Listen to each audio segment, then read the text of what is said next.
Having a hard time keeping your vegan resolution? Dominick Thompson thinks prison helped him find his vegan self. Well, you don't have to go to prison. Just listen to part 2 of my conversation with the author of Eat What the Elephants Eat. That's next on the PETA Podcast with Emil Guillermo.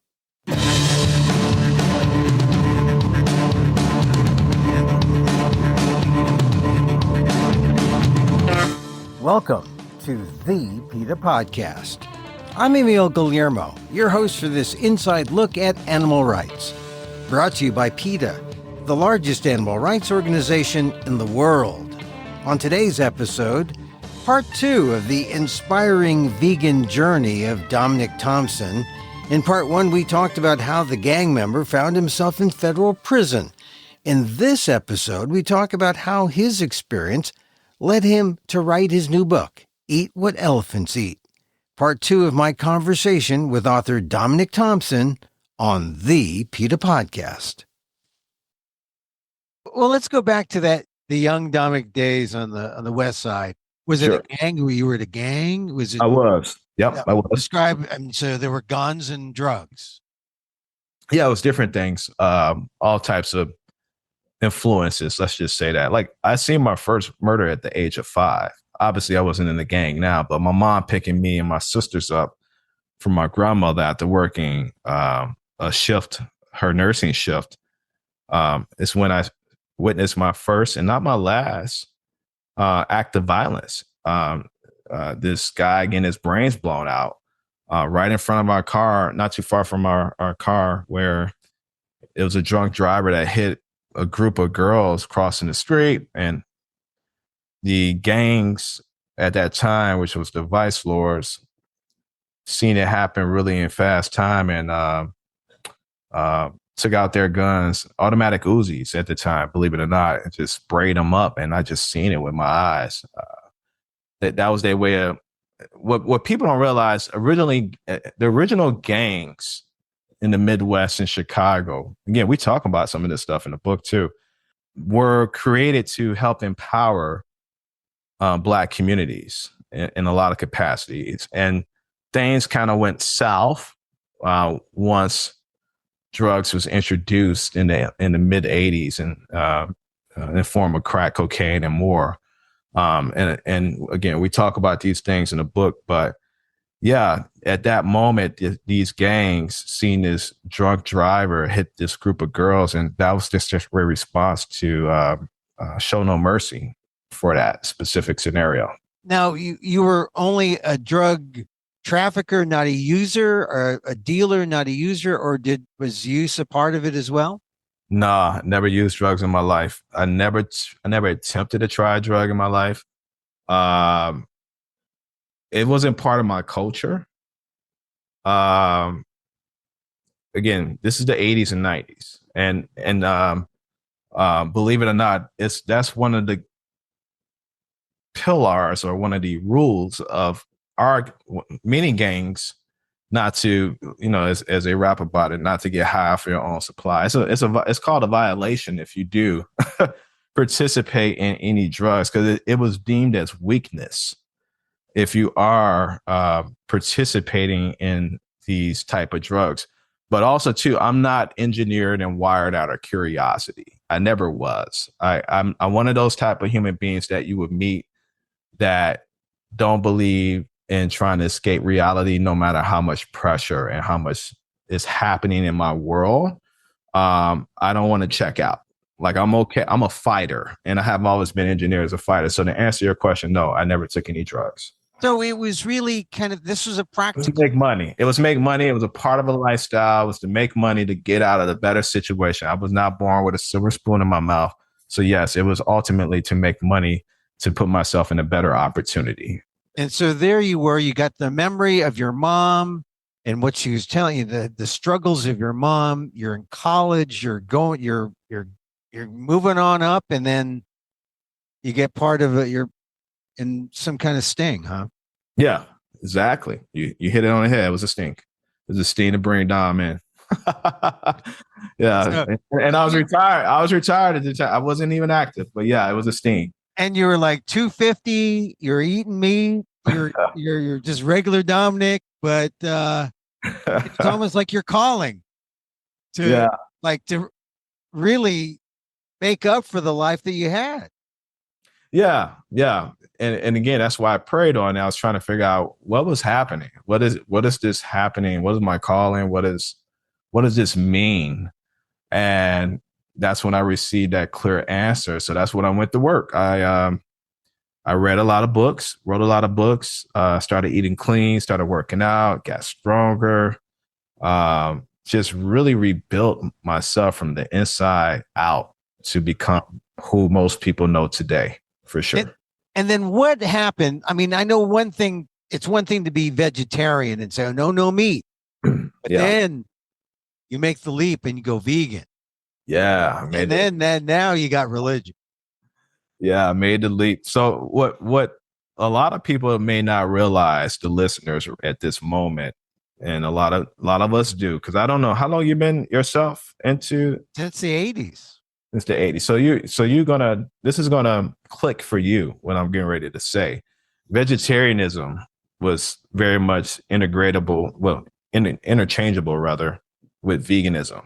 In fact, you can argue vegetarianism was bigger than veganism at one point. Where it was all one community. It was no vegan versus vegetarian versus vegan. We was all one gang.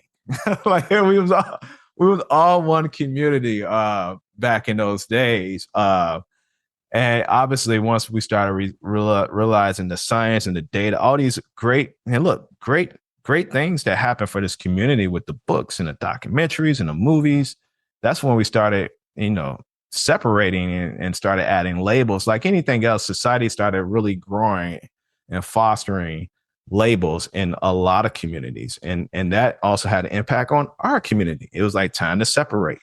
So vegetarianism, I was very much like one of the loudest vegetarianism out there. Leave animals alone, but okay with like a Hershey almond bar, right? Or leave animals alone, didn't care about what was in my box cereal if it had whey sprinkled or sugar that's mixed with bone char from cows in it, or a slice of cheese pizza. I just thought, as long as it didn't have any meat, I didn't care, because I didn't know about that component. I didn't even know about the fabrics up until that point. All I know is I stopped eating meat for ethical reasons, but I didn't do the research because I was incarcerated. I didn't have tools to understand that there's a difference between being a vegetarian and a vegan. And even back then, there was no tools to present me with, because vegetarianism was very much veganism in itself in a lot of capacities. So when I got home and finally got on my feet, get in corporate America, get on my feet, became a healthcare executive, started climbing. I didn't use that felony did not stop me from really climbing in corporate America. Went on to be a successful healthcare executive. And I had a chance to, when I moved to New York, here I was sitting in New York in my fancy New York doorman building at the time, working my fancy New York job and looking, and I started biking and doing what New Yorkers do, running across the Brooklyn Bridge and all that. But I had a chance to finally slow down, to take a breath, and to go down that rabbit hole. And that's when I discovered what was happening with my diet. I was like, I'm incredibly strong, I'm doing all these great things. And then more data started coming out, and I stumbled across Earthlings. I was already historically would see the PETA commercials. I don't know if you remember the PETA commercials that used to come on in the 90s late at night. Like they would just hit them like over after 10 o'clock at night. There was PETA commercials or all types of NGO type of commercial, animal rights commercials that would come on to really influence the viewer in that time. And I tell people this all the time, that planted seeds in a lot of people's minds, when those commercials used to come on back in the day. But then I ran across Earthlings, and then that's when everything came full circle. Like I thought I was doing everything right, but now credit to Sean Munson, an incredible director, to extract and show you all the different parts of these different industries that are exploiting animals, slaughtering animals, from fabrics to the dairy industry and more. And I just did a hard tofurkey and was like, oh no, dairy gone. And I remember my ex-girlfriend, we lived together at the time. She came home. Opened up. She was vegetarian. We both were vegetarian. And she came home to open up the fridge, like, where's my yogurt? And I was like, oh, it's gone. She's like, what do you mean it's gone? She's like, oh, my yogurt's gone. Where's the yogurt? I was like, I threw it all out. I threw it out. And she was like, why? What was it bad? I was like, oh no, we're vegan now. She's like, what do you mean we're vegan? I was like, sit down. We need to have a talk. So we had that conversation and went vegan. This is from your I guess she's the next girlfriend now. But yes. About the discussion, and because this journey goes from gangland to prison land to what about the manhood question? Is it a man's thing to be vegan? Is it, are real men, do real men eat carrots? Do real men eat tofu? Yeah. You had to have some discussion amongst your buddies. I will say this. I get asked that a lot, that question about, do I get challenged or asked from my buddies or people in passing about my masculinity? And the answer is no, I don't. I have always been, not like you think I would. The reason why, I have always been the same Dominick, meaning if I say I'm going to do it, I'm going to do it. It's very consistent and very self-convicted. And if I'm doing something, I'm on, meaning people look up to it. They know I'm doing the right thing. So I have never had that much of a challenge in that capacity. If anything, it's from strangers on the internet that will be trolling other vegans or even me at times. But I rarely get it too, because when you look at me and you meet me, I'm a solid dude. Like if you met me in person, you wouldn't want to challenge me either. I wouldn't want to challenge me in the alley. Like, I'm just being honest. Like, I'm a big, strong. Now, if you're as big as the Zoom box, I want to. Yes. So a lot of the pushback I have gotten is really from trolls that are what we call armchair experts, or, just guys that have all the confidence in the world to say whatever they want to say from the phone device. But I don't get that challenge. And if I can I can give you one quick story. I was given a speaking engagement in Canada at a really big vegan festival some years back. And after the discussion during the Q&A part, people was coming up to me or having questions. And then a bunch of people was waiting in line for me to sign a couple of autographs. And this big white dude, had to be like 6'4", 250 pounds, just looked like a solid defensive lineman, and he came up to me. He was like, man, I just had to see you. He gave me a hug, He was like, I just had to see you, man, because I've been following you online, and I didn't know if you was catfishing or if you was just, not as big, 'cause the internet is full of people that be face tuning in line. And this before Instagram really had encouraged people to do more videos. Like, this is when people was doing a lot more photos, right? But he's like, I just had to see if you was really big in person, and I'm so impressed, man, by you and your story. I'm gonna go vegan now because I didn't think that you was the real deal, like you the real deal. So yeah, I mean, sometimes you got to walk the walk, but it felt good in that moment. Me and this guy from two different backgrounds, and I was able to inspire him to go vegan. Yeah, but how about your prison buddies? The guys that you knew in would they go vegan? No, they didn't go vegan. In fact, they thought it was weird to them that I was doing this, and like a lot of people, they didn't know if it was going to be sustainable and healthy for me. They was more concerned with like my health. Again, this is like over 20 years ago, and 24 years ago. So they was just looking like, man, we hope he's okay, or if he's going to be okay. But no, they didn't care about that, because when you're doing time, especially with cellmates, and this is federal time. These are a lot of guys that was leaders in whatever form of crime. And I'm not trying to glorify it, but these are just very mature dudes that don't have time for small thinking. You know what I mean? Like they're very mature guys, and they had a lot of time ahead of them. And the last thing on their mind is their cellmate that's switching their diet around, because there was a lot of people that didn't eat meat, or didn't eat beef or steak or for religious purposes, So yeah, if anything, they thought it was more a spiritual reason. And the few that did kind of poke fun was just, it didn't last long. It didn't last long. Well, you were a good example for veganism, and essentially for animal rights. And we should use that term. It is animal rights. Absolutely. Absolutely. Yeah. I mean, it was the compassion for the animals, your ethical reasons for eating. Talk about the book. I've been cooking.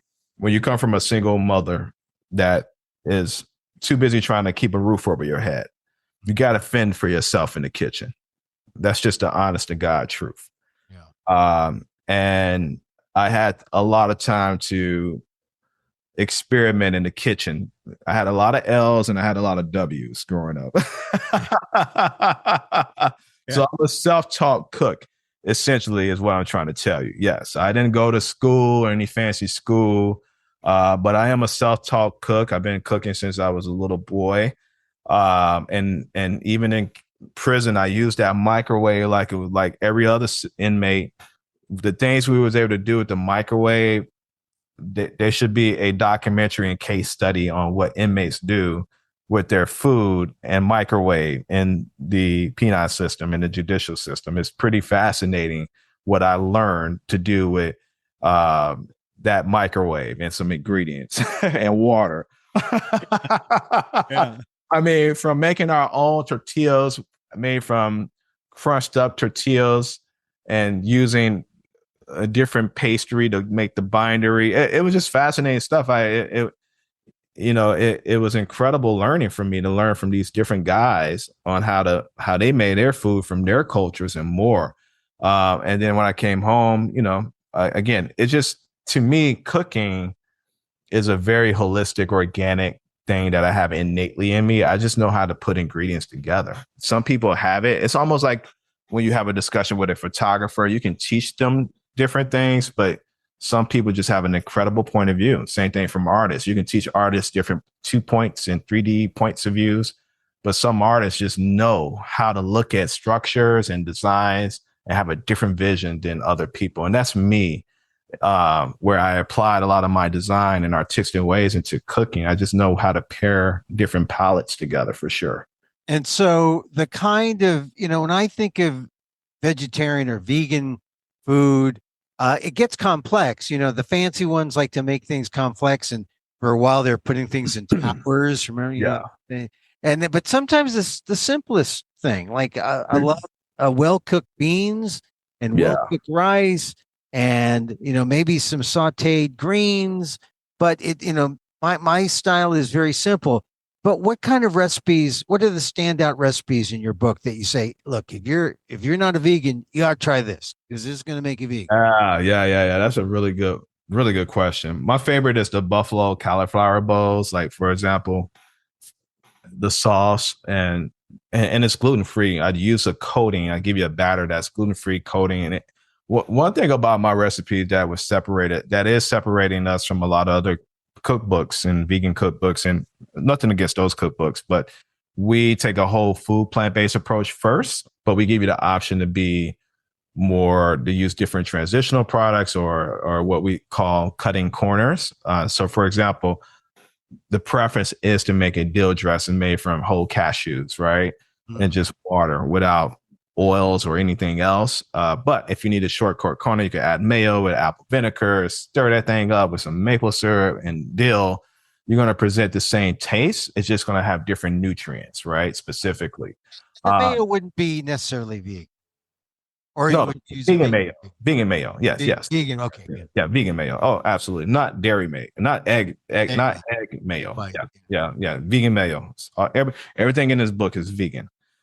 So the difference is, the buffalo cauliflower rings, and again, going to what I was saying, all our foods are savory, but whole plant based, full of nutrients. The beet burgers pairs up so good with sparkling water, or if you're a guy like me that on a Sunday like to watch football, good hard cider, it pairs up good with that. So you have those traditional recipes down to even the pasta. There's two ways I make my pasta for one of my pasta dishes. I love Alfredo. I just love it. I have the light version, which is still good and wholesome and rich, made from cauliflower, just strictly cauliflower as a sauce, where you grind it up in a high blender, or you can do the more fatty version, which is made from cashews, will make you feel a little bit more heavier. So those are my favorites. Yeah.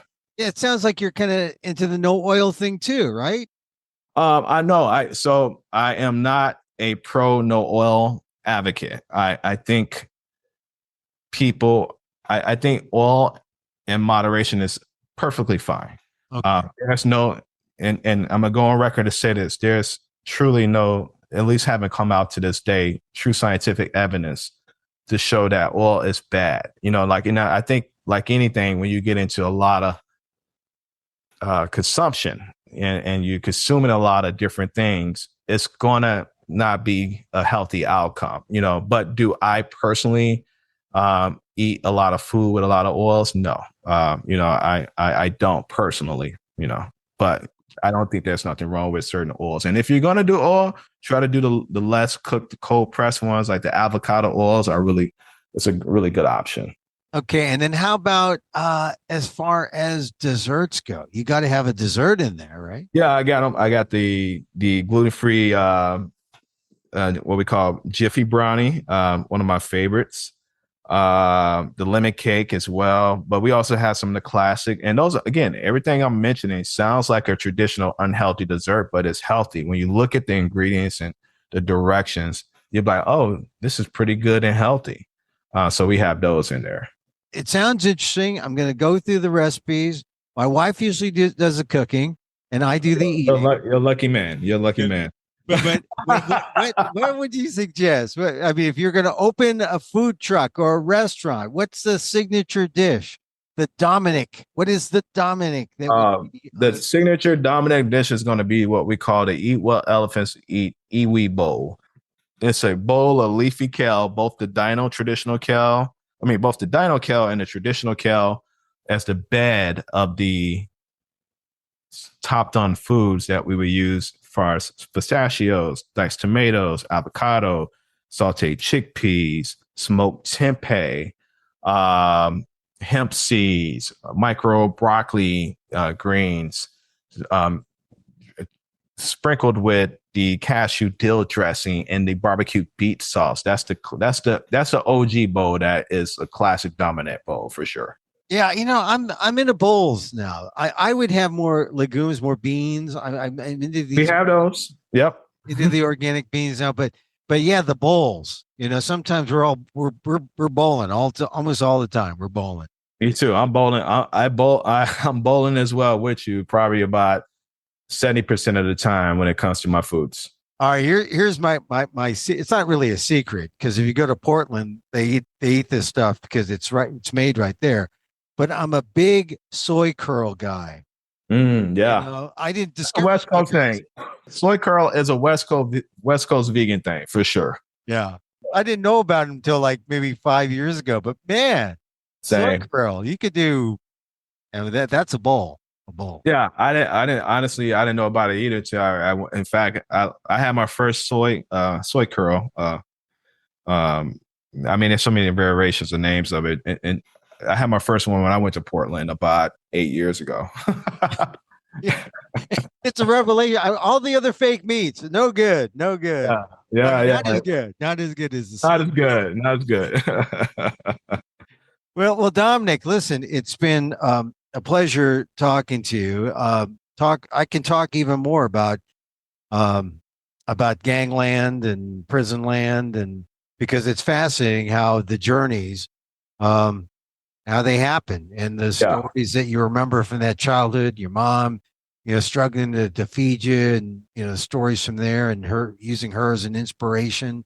She's still alive? Yeah, that amazing woman is still alive. Yeah, she is.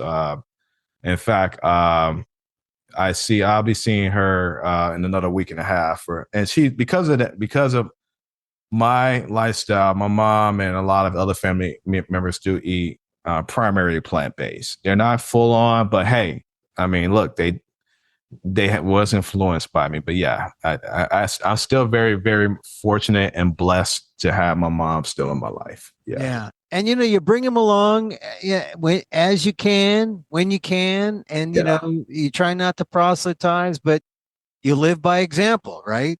Yeah. Say, hey, Dominick, he's solid, man. I could be solid like him. Yeah, for sure. Anyway, Dominick, really, it's a pleasure talking to you. We'll talk again soon. Congratulations on the book, Eat Like the Elephants Eat. Eat what elephants eat? They eat like that. That's what the elephants eat, right? Right. They eat plants, but let's not confuse everyone with the title is Eat What Elephants Eat. So, and it's available everywhere. Books are sold, audio. If you want to run with it and listen to the origins part of the story, you have that opportunity, or you can go on Barnes and Noble, but it's available now. Go online and grab it now. All right. Eat what elephants eat. They do not eat Beyond Burgers. No, they eat plants. They don't eat soy curls, but soy curls is plant-based. Yeah. And look, no disrespect to the other faux meats. They're plant-based too. So Beyond Meat is made from plants too. So yeah. I prefer Beyond to the Impossible. Yeah. I will say this. I'm a big fan of any product in that space because it's helping people transition. It's what we deem as transitional products. So any way we can get people to stop eating meat, if they like Beyond, Impossible, Gardein, hey, I love it. Do it. As long as those animals are not being touched, you got a supporter in me for sure. I know, because that's the methadone of the vegan world, right?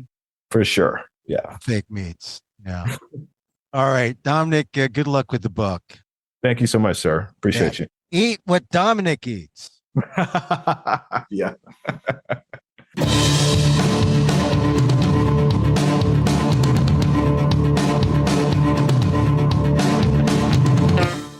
Dominick Thompson, author of Eat What Elephants Eat, now available where books are sold.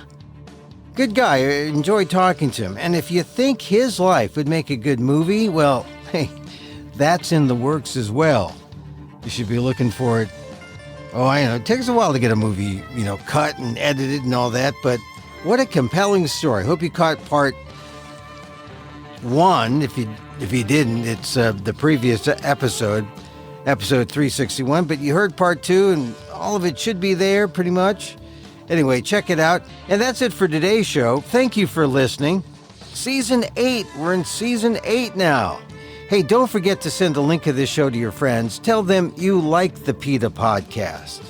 Right. You can contact us at PETA.org. You can find me on X, formerly known as Twitter, at emilamok, that's EMILAMOK, or see my vlog at amok.com, or see my work at patreon.com/emilamok, substack.com at emilamok, and see this podcast on YouTube at emilamok1. Once again, thank you for listening. Check out all our episodes on your favorite podcast app or on Apple Podcasts, where you can subscribe to, as well as rate and review the show. It helps get the word out about the issues you care about. Our music is provided by CarbonWorks. Check them out on YouTube. And join us again next time for more insight into animal rights and the fight for a cruelty-free world on the PETA Podcast. I'm Emil Guillermo.